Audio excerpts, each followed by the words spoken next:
Well, hello everyone. I think this will be a bit of a change from what we've talked about, but the last presentation has some good overlap. So yes, I'll be looking at the role of OSINT companies specifically, and just as a tiny bit more background on me, my research background is actually mostly looking at counterterrorism financing. So I myself have used OSINT to create profiles on 60 different terrorist organizations as well as attacks, looking specifically at the financial data. So in thinking about kind of what my previous background in the policy space has been, one thing that often comes out in discussions with policymakers is this conversation around public-private partnerships.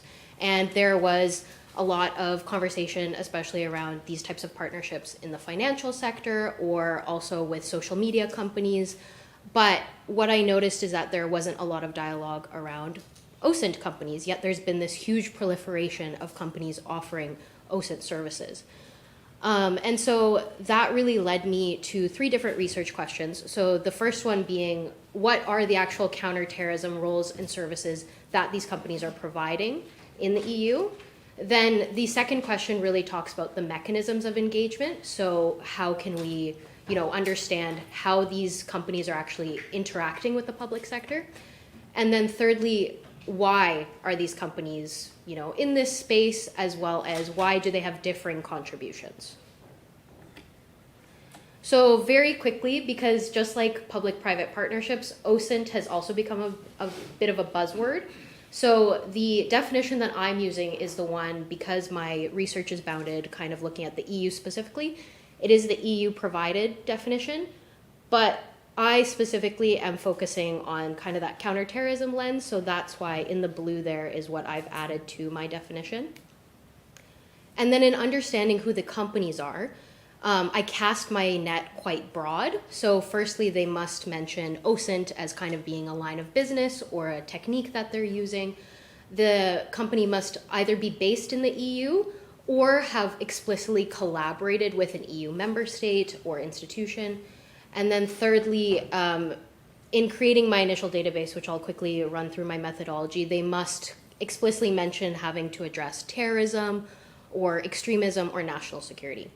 So this means that, these companies are not geographically bound to necessarily, they're basically, they just have to have operations in the EU. So that is the scale.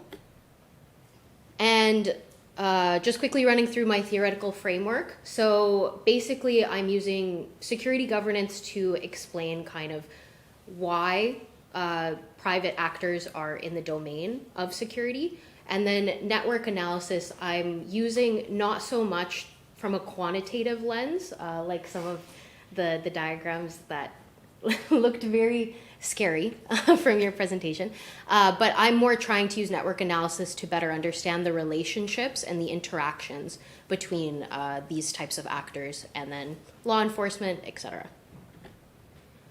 So for the methodology, what I first did is create a database. I have about 100 different companies, and so I scoped the market and kept track of where they're headquartered, how big they are, when they were founded. And based on this, I then began analyzing the marketing materials, seeing how much they mention, for instance, counterterrorism or other types, of extremism. There was a variety of different keywords that I was looking for instance, far right, jihadism, there was several. And then I conducted a series of interviews. I'm still actually in the interview process, so all of my findings right now that I'm about to talk about are preliminary. But if you are part of a company that does OSINT, this is also my pitch to hopefully have a conversation afterwards. But so far, I've talked to about 25 different companies. And in addition to this, I've also, in trying to better understand the network, also talked to online safety regulators, EU representatives, as well as other companies that might not necessarily classify themselves as being an OSINT company, but for instance, a cyber threat intelligence company, which I see a lot of overlap in. And similarly, I've also talked to people who are founders of OSINT communities, which is something that I think is really, really unique to this specific kind of company ecosystem.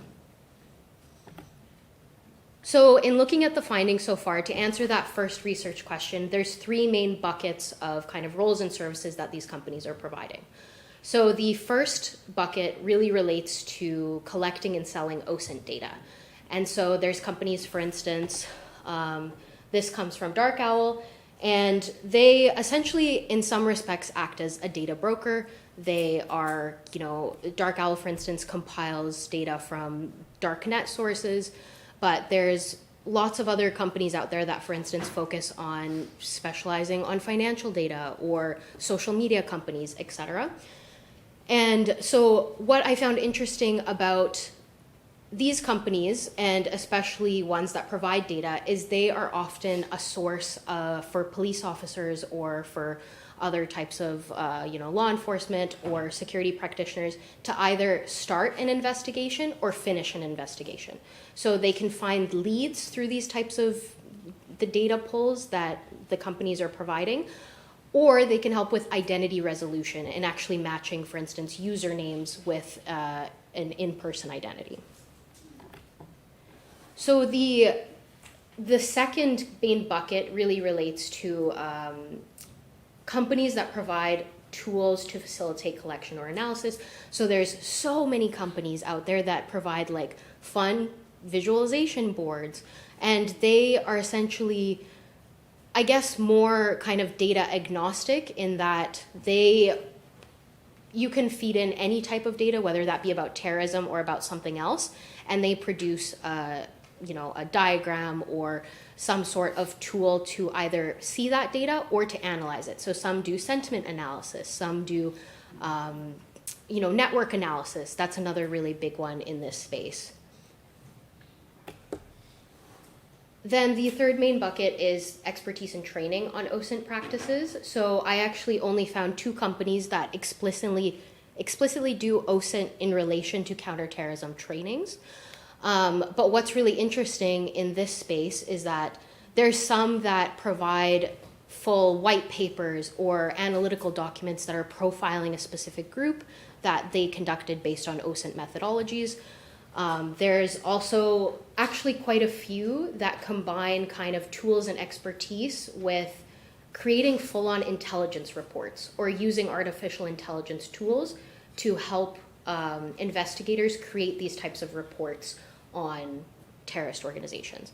So that kind of pivots from just these companies being data providers or being tool providers to actually creating a contextualized intelligence product, and that can potentially really inform decision making. So what I have found in the themes, like I said, I'm still doing interviews right now, but the preliminary themes that have come out is that many companies claim to be use agnostic. So they're not purposefully kind of doing counterterrorism work, but they're recognizing that they're being used for this purpose. Another finding that I have found is that even though OSINT in and of itself has kind of risen in popularity because of its democratizing function, there's increasing secrecy and levels of sensitivity that's associated with this space because of the fact that over the last few years, firstly, the information environment has become quite polluted. So there's kind of a lot of conversation around which sources are kind of good to use, which ones are also, how much of the methodologies should we show to our clients so that we can also protect our use of those sources. So for instance, if a company indicates that they use a specific database that might be kind of a loophole and something that they shouldn't necessarily be having access to, they might not want to show that methodology so that they don't therefore lose access to that data source. And then finally, the views on use of AI and provision of these services has varied quite significantly. Some of them are full on, completely on board. Some of them take a much more kind of risk adverse stance to it. And so this is really important because it has implications for source tracing. It has implications for bias as well as transparency when it comes to which companies are using AI and which aren't. So on the mechanisms of engagement, how these companies are actually engaging with law enforcement and the public sector, there's a variety of different kind of techniques. The first one that you are probably most aware of is outsourcing, so different contracts. A police agency might choose to sign a contract with a particular tool provider. But there's also a lot of kind of interesting conversations around, for instance, whether these companies are actually subjects of regulation or oversight. So anytime I talk to these companies, and I'm like, what type of regulation is really big in your space? Or I have the proper question that I ask, but that's kind of the gist of it. It's interesting because they always say, we're GDPR compliant, and then that's where the conversation ends. So looking at the actual enforcement of GDPR compliance is a little bit questionable. And there actually isn't really any established case law on basically this kind of use of OSINT. But what is also interesting is that what I have found in talking to these companies is that they say that they operate in a more permissive regulatory environment, which shouldn't actually be the case, but I think that sentiment in and of itself is interesting. So they say that because we operate in a more permissive regulatory environment, we can do certain searches that the police can't, and that's why they contract us. So in some ways, it's a little bit of a loophole.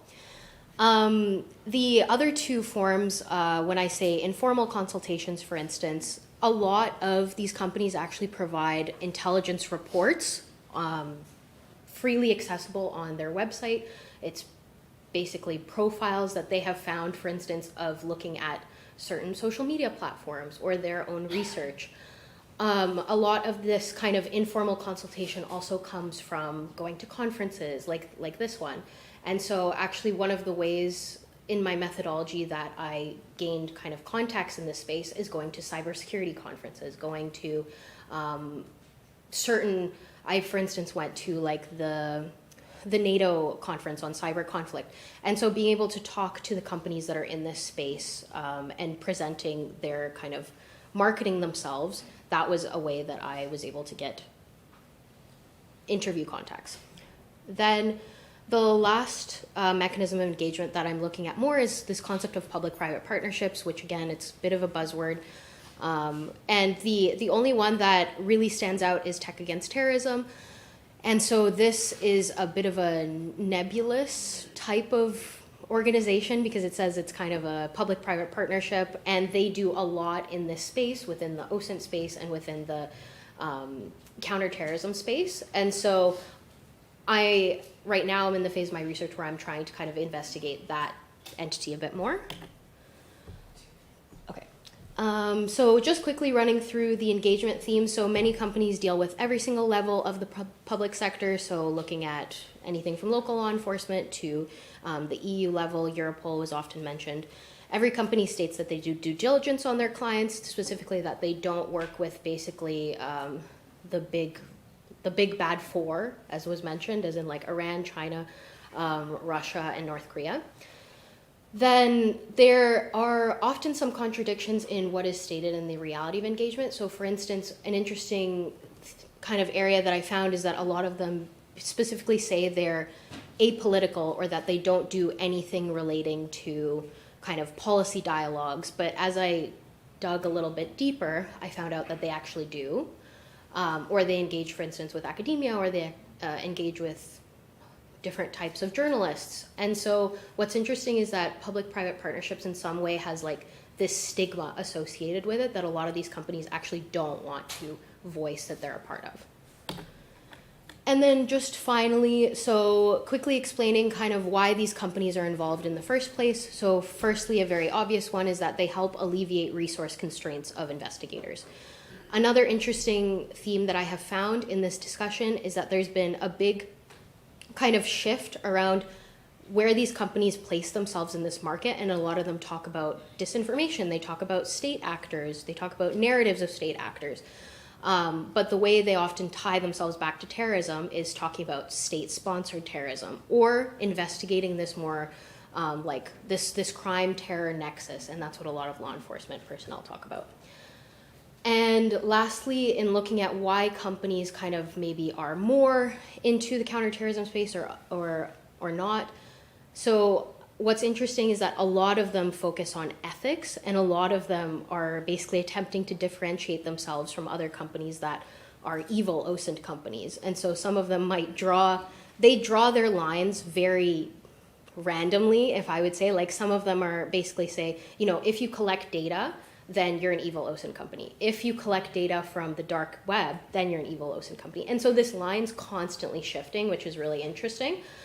And all in all, company perceptions of market demand really do kind of differ depending on the nature of interactions with state players. So if the government of the day is really into terrorism and focused on countering terrorism, then they are just going to quickly shift and pivot to basically saying that they have terrorism expertise. Some of them, a lot of them, I would say the last note, is that a lot of them come from a counterterrorism background. So many of the people that I have spoken to, they have talked about the fact that they were a part of Homeland Security or other types of entities.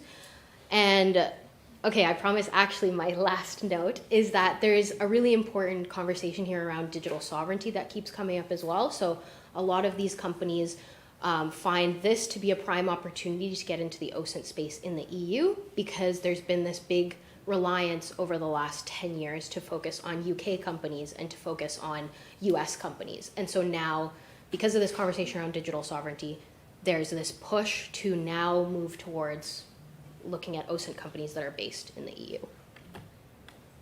And I will end it there, but I think one important note all in all in the implication of this research is that we have to understand what these companies are doing in order to recognize the strengths and the limitations of their involvement, and hopefully be able to create procurement processes that are more kind of, I know that's a horrible, like, not fun word to use, but procurement processes that are actually helpful for the reality of kind of countering this threat. That's it. Thank you.